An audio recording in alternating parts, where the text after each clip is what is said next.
Mtazamaji, karibu tena katika kipindi chetu cha Bible Study Interview. Leo tuko na mada inayozungumzia juu ya Utatu Mtakatifu. Katika dini mbalimbali tumesikia ikiwa na mafundisho mbalimbali. Moja ya fundisho ni kuhusu Utatu Mtakatifu. Biblia inasema kwamba ukisoma tangu Mwanzo mpaka Ufunuo hautakutana na somo linalohusu Utatu Mtakatifu. Na leo karibu uweze kujua chanzo cha somo hili potofu ambalo limekuwa likisumbua Wakristo wengi. Niko na ndugu hapa ambaye ni miongoni mwa Wakristo, ataweza kuelezea ukweli na uongo mahali ambako somo hili limechimbuka. Kwa hiyo karibu fuatana nasi uweze kujifunza juu ya hili. Karibu. Naitwa nani? Naitwa Gabriel Lazaro Aloisi. Karibu. Wewe ni Mkristo na katika ulimwengu huu tumekutana na mafundisho mbalimbali, mafundisho ambayo mengine hayapo kwenye maandiko.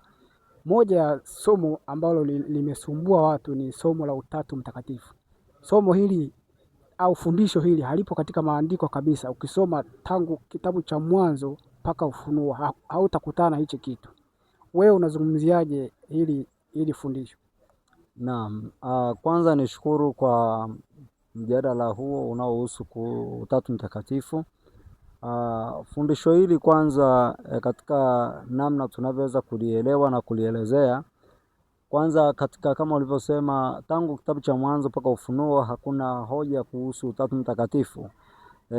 Hakuna lugha yoyote inayotumika ikihamasisha ama kuonyesha kwamba kuna neno linaloitwa Utatu Mtakatifu.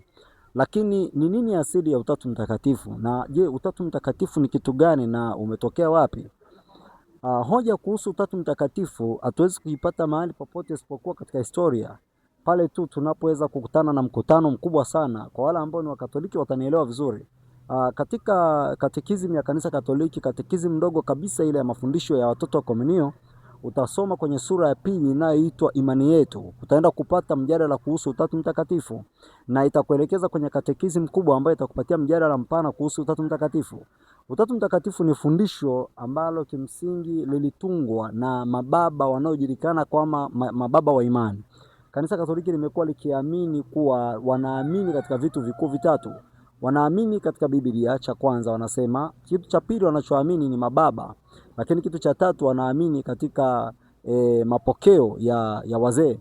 Kwa hiyo neno Utatu Mtakatifu na maana yake tunalipata katika mkutano wa Nikea uliofanyika mwaka wa 325. Mara baada tu ya kutokea kwa kitu kinachoitwa uzushi wa Arius. Wale wanatheolojia wataelewa na wale wanaosoma historia wataelewa kwamba Arius alikuwa ni nani.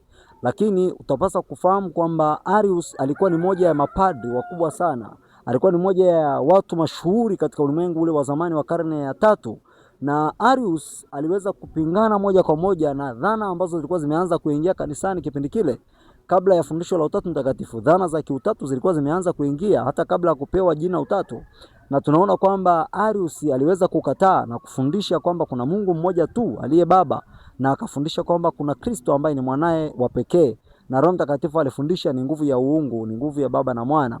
Na baada ya hapo ndipo ambapo Arius alikamatwa akachomwa moto, na baadaye kukazaliwa mkutano unaoitwa mkutano wa Nikea mwaka 325 mpaka mwaka wa 380, ambapo mjadala katika mkutano huu ulikuwa ni nafsi za uungu, na wakajadili na kuweza kuhitimisha na kupata kitu kinachoitwa Utatu Mtakatifu, yani Mungu aliye katika nafsi tatu. Lakini Biblia haitufundishi Mungu aliye katika nafsi tatu. Ndio maana Mungu wa Biblia ana nafsi moja tu.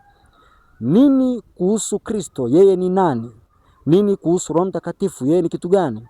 Basi unaweza ukafuatana nasi katika majadiliano yetu na mafundisho yetu yanayofuata kwa ajili ya kuweza kupata ukweli kuhusu Utatu Mtakatifu. Asante sana.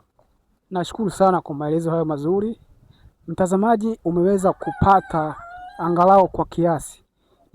Natumaini kwamba utaendelea kufuatilia somo hili tutaendelea kuliweka bayana ili tuweze kufahamu ukweli na uongo ulianzia, somo hili lilianzia wapi. Kwa hivyo karibu sana katika kipindi chetu, vipindi vyetu ambavyo vitaendelea katika peji hii. Usikate tamaa katika kujifunza. Unapokuwa unatafuta ukweli, usikate tamaa. Kwa hiyo karibu sana na kukaribisha, na Mungu akubariki.